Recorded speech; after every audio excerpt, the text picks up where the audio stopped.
welcome back to my channel, Stylish Hidden Treasures. My name is Mary and I'm a full-time reseller on both eBay and Poshmark.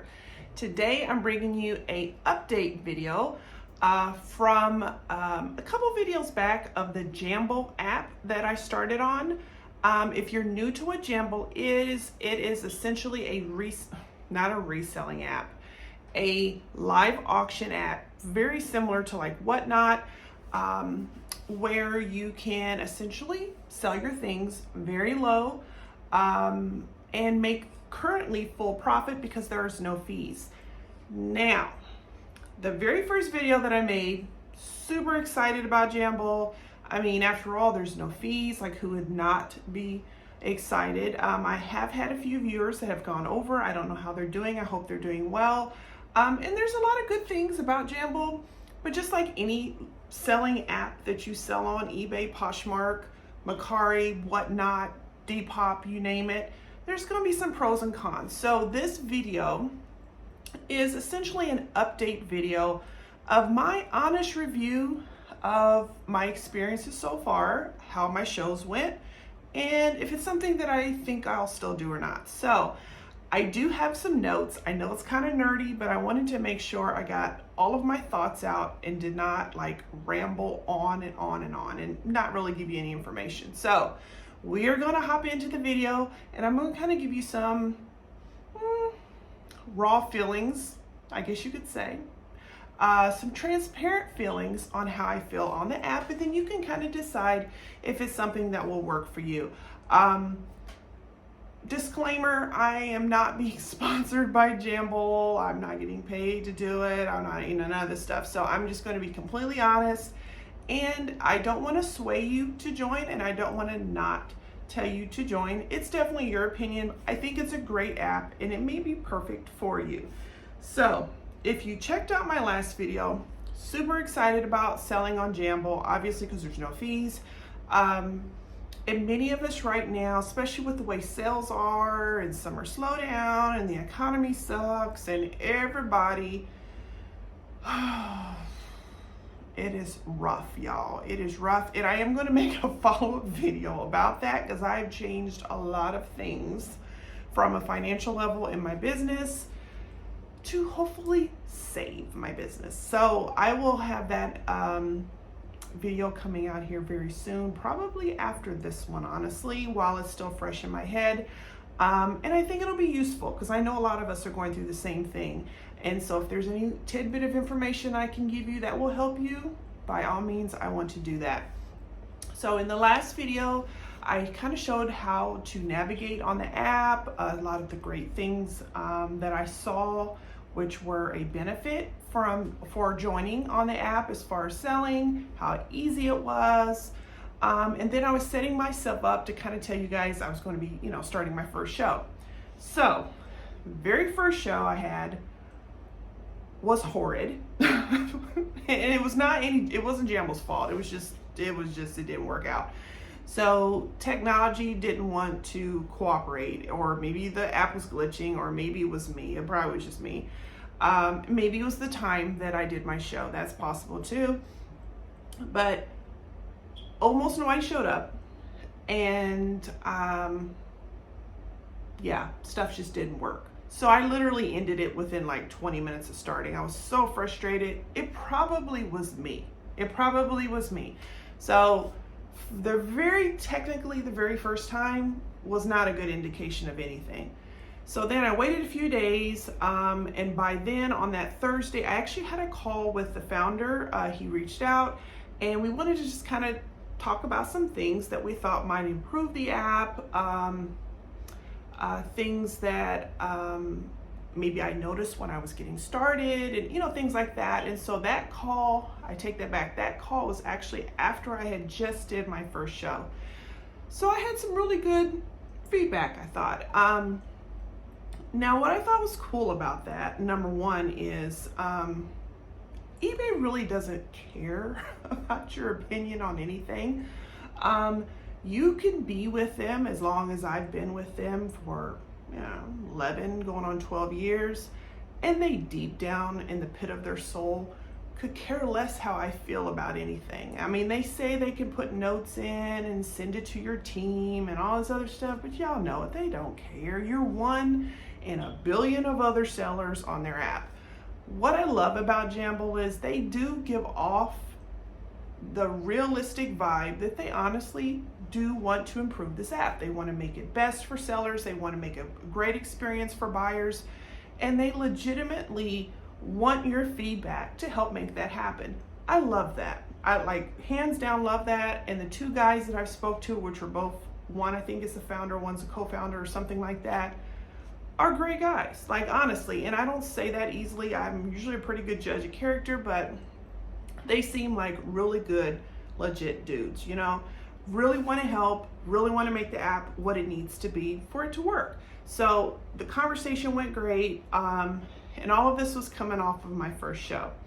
So before I tell you about my first show, I have to tell you that even in the conversation I had with him, there were some things that I thought were kind of off a little bit, things that they really needed to improve to make it a little bit more user-friendly for sellers, and just some other things that I'll talk about later on that I've thought that, yeah, you may want to look into that, because you know, if you really want something to work, you want to hear honest feedback and then build off of that.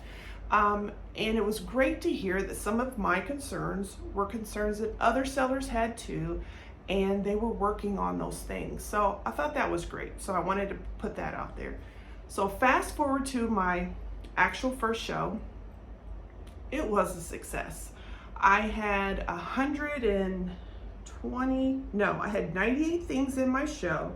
I had 3 giveaways, which you don't have to do giveaways, but you know, I figured the first real show, I'm gonna really put my all in. The last show probably was just a fluke, like something just didn't line up with the stars or something, you know, I don't know. I'm gonna really make this work, and it was successful. Now, I sold 34 things, which is awesome. My show lasted for about 4 hours, which I was exhausted. And nearly everything that I sold was in the $3 to $6 range. And I know somebody is clutching their pearls right now saying that's not worth my time. Totally get it, because I'm questioning the same. But hear me out. So this was my logic, and this is the logic I want you to think about when you're thinking about getting on Whatnot. If you're thinking about getting on Jamble, you're thinking about these live show, or even Poshmark for that fact, you got to figure out, okay, if you're a bin shopper like I am, 99% of everything comes from the bins now for me. Back in the day, I did a lot of liquidation wholesale. I was paying up for things. I got smart over the years, strictly with the bins. But if you're paying pennies on the dollar and you sell something for $4 or $5, you're still making a pretty darn good profit, as long as that item is light. And you have to kind of ask yourself, if someone walked up to you and handed you $4 just because, would you take it? Yeah, if it didn't really cost you anything, right? You didn't have to do something to really get it. And so when I figure how much I pay at the bins for some of these very lightweight things that I sold for $3 or $4 or $6 or $7, I still made a pretty good profit because I sold in volume. I sold 34 things, and I made about $200. And I know somebody's thinking, whoa, you sold 34 things and that's all you made? Yeah, I know. I had to take a step back, but there was a lot of things that I had listed for quite some time that would not move. There was a lot of things that were very lightweight and very thin, like a sheer blouse or something, that cost me probably 20 cents at the bin. So I still made profit. And so when you look at the full picture, I did pretty good. So my first show was successful. Like I said, I had 3 giveaways, and the giveaways were things that were lightweight, that, by the way, Jamble pays for the shipping on the giveaways. You don't have to pay for them. And it was just, you know, kind of random, like little nice things, like little makeup bags or cosmetic bags that were free, that were lightweight, that were brand new. I had a Sack Roots wallet that I gave away free, and it builds excitement. It keeps people in your show longer. ultimately you can get more sales. So I would suggest giveaways if you got something kind of cool laying around that you're willing to do. And it's probably worth it to sell for that low amount, I should say, if you're getting things from the bins and it's a lightweight item and you weren't in that much. But the goal, in my opinion, was volume. So if I'm selling, like if I have 98 things for sale and I almost sold half of it, which I didn't, but if I did, that would have been a good day. And when you figure about, you know, like if you're having slow sales on eBay or no sales at all for the day, and then you do a live show and you boom, hit $200, maybe it's worth it when times are a little bit tight, you know, when it comes to sales. So sometimes it's worth it. Now, I had a second show, which was completely night and day. So I just had that show last Friday. Now, the first show was on Memorial Day, which a lot of people were at home, and it was kind of a pop-up thing, and it went great.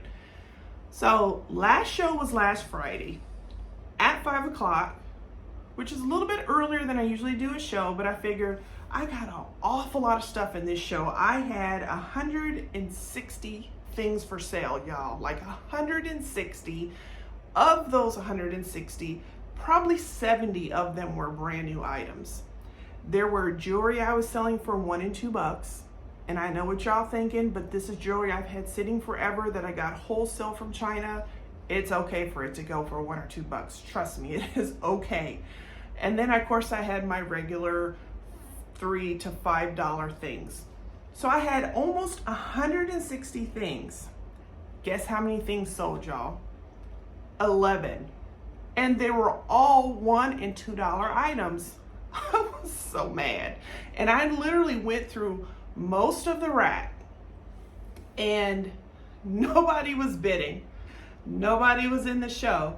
And I'm like, what in the world? Now, granted, on Jamble, when you look underneath the different categories like boho, vintage, Y2K, purses, luxury, whatever, I am either the first or the second person under the trending reseller. So like you would think that would give you like a boost in sales or a boost in visibility or a boost in something. And I've grown like drastically in the last couple weeks that I started. So, I mean, I'm up to like, I think 200 and something followers, which is not bad when you just start, right? And still nobody wanted to buy anything. Now here's something, full transparency, that you just gotta know, is because there are giveaways in these shows, there are a high number of people that will pop in with zero intentions of buying anything to get something free. And I kind of watched some shows and kind of got a feel, and I kind of saw, oh, okay, so we got some people like that, their own type of scammers in a way. Maybe I shouldn't call them scammers, but I feel like it is because they're not doing the platform any justice. If you're not ever buying anything and you're just in it to grab something free, I don't know, it kind of has a scammy feel to it. Or just unethic feel, maybe it's more like it. So I knew the potential of these type of people could pop in.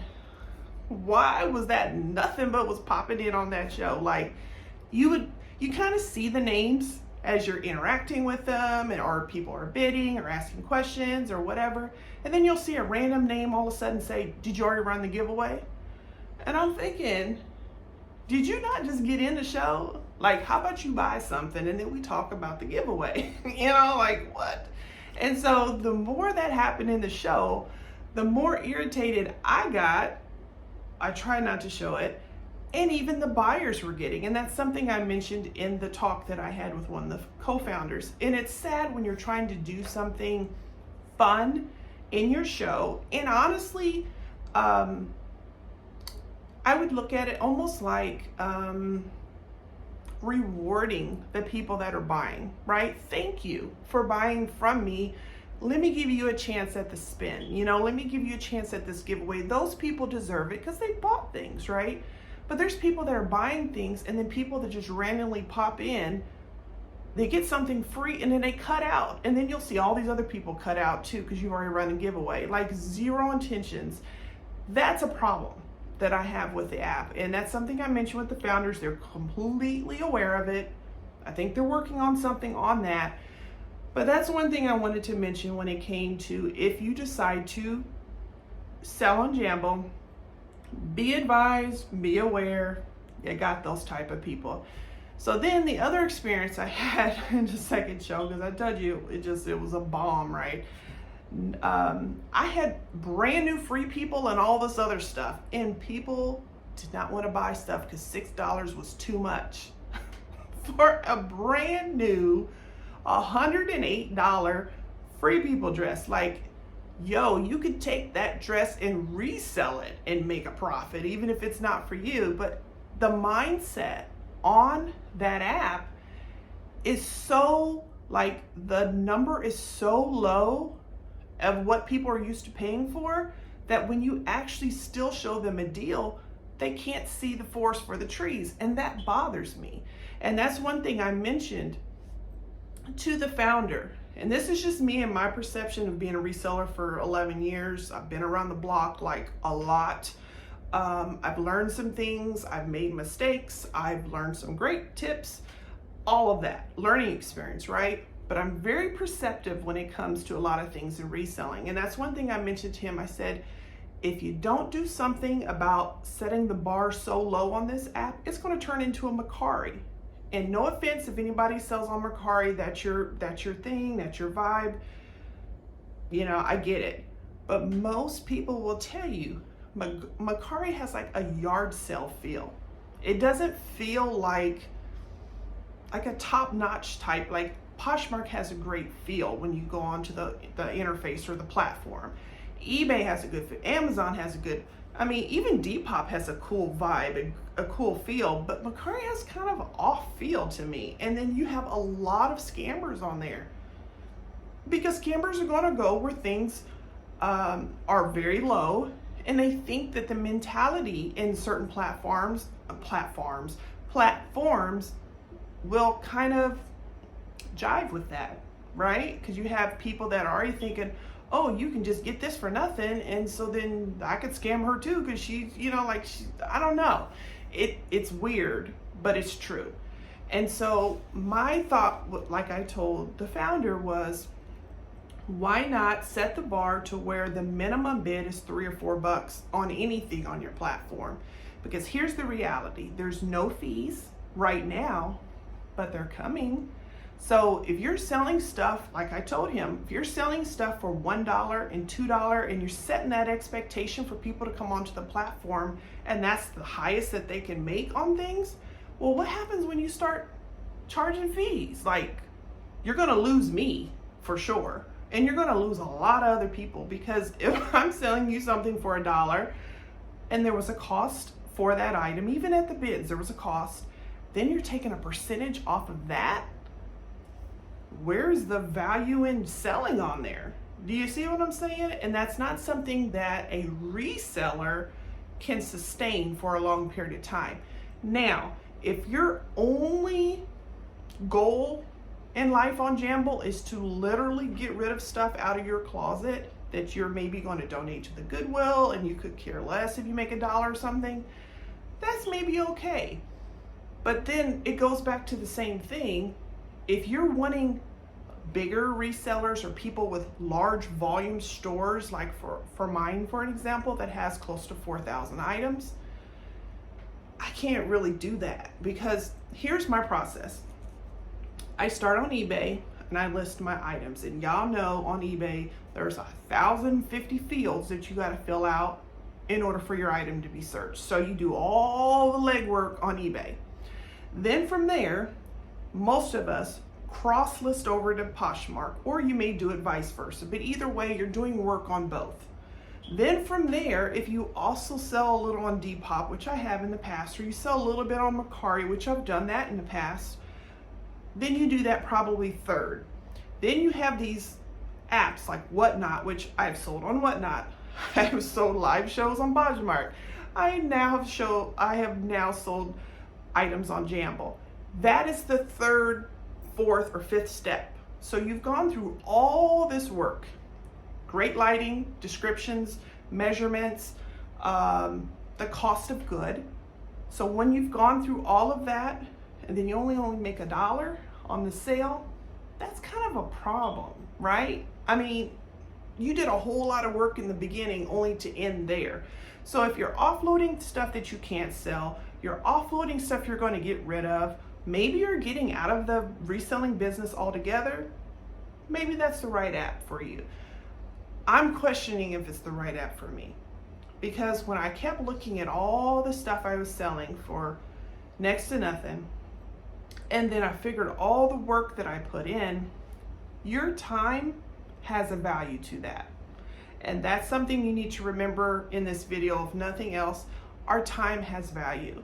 And so if you've put a lot of time and effort, and then you have your cost of good and your good lighting, your descriptions and all that stuff, and then you only sell it for $1 or $2, you know, so that's my thoughts on Jamble and if it's something that's right for me. And these are just all of my thoughts as a whole.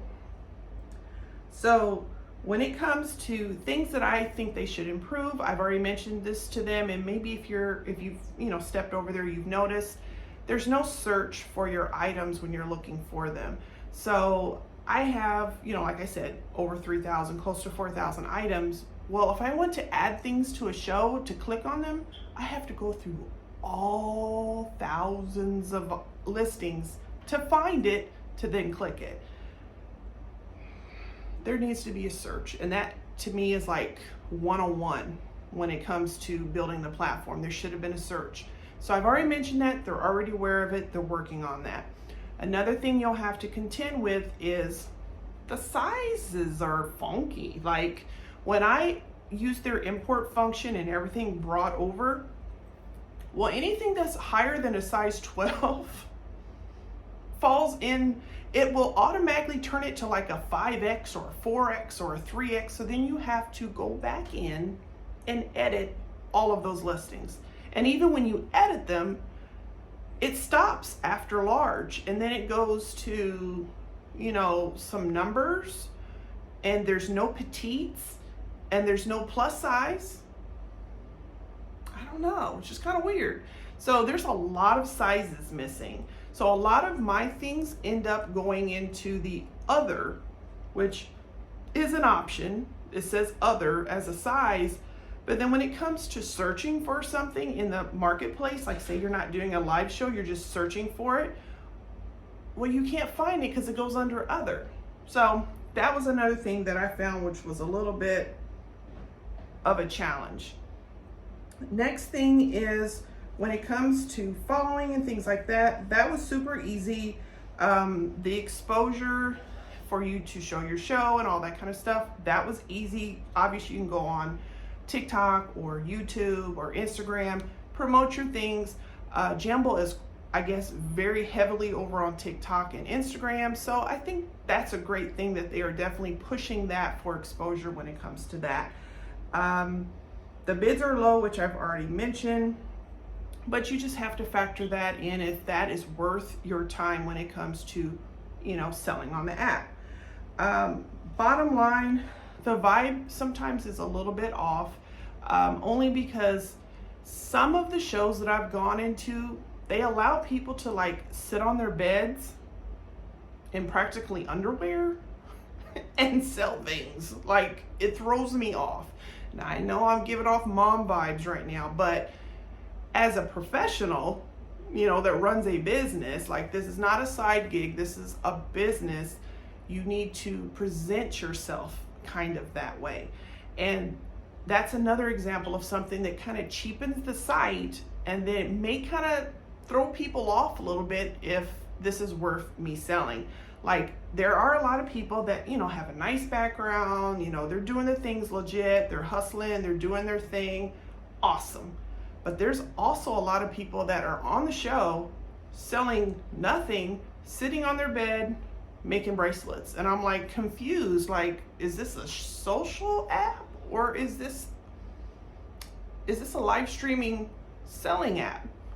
You know what I mean? So I think the rules may be a little bit more loosey-goosey on Jamble than maybe on some of the other ones, but I know that won't fly. And I definitely know it won't fly on Poshmark, because I remember a specific username that used to do that, which would literally sit for hours and do their shipping and talk about their day and do their grocery shopping, and it had nothing to do with selling. Like, I'm a little confused. Like, what are we doing?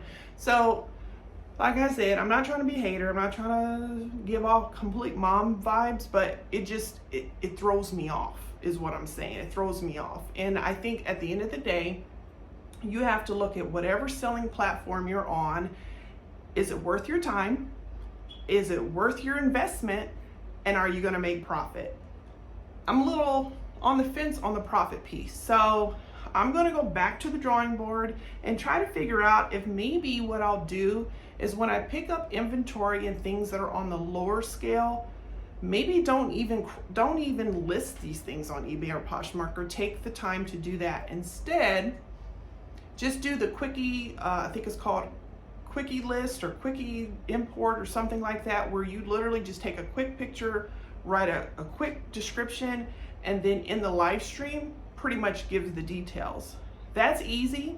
Maybe that's the option I need to go, because all of the legwork that I'm doing on the front end, I don't know that it's lining up for it to be worth it for me. So I'm on the fence. I don't know. But I do think it is valuable for the right people. And I think right now, many of us are kind of taking a step back. We're looking at our business model. We are constantly changing it like it's clay that is ever changing, because everything used to be set in place. But now we're trying to figure out what really truly works, what is right for us, what is going to push us through these trying times of sales, through summer slowdown, through recession, through probably a flooded market, from the people that joined during COVID that are hanging in there, that may or may not be hanging in there. So there's a lot of things us resellers have been on there for a while are fighting through to try to figure out how to save our businesses. And I think checking out these apps is definitely worth your time and effort. It may be perfect for you. I'm on the fence if it's perfect for me.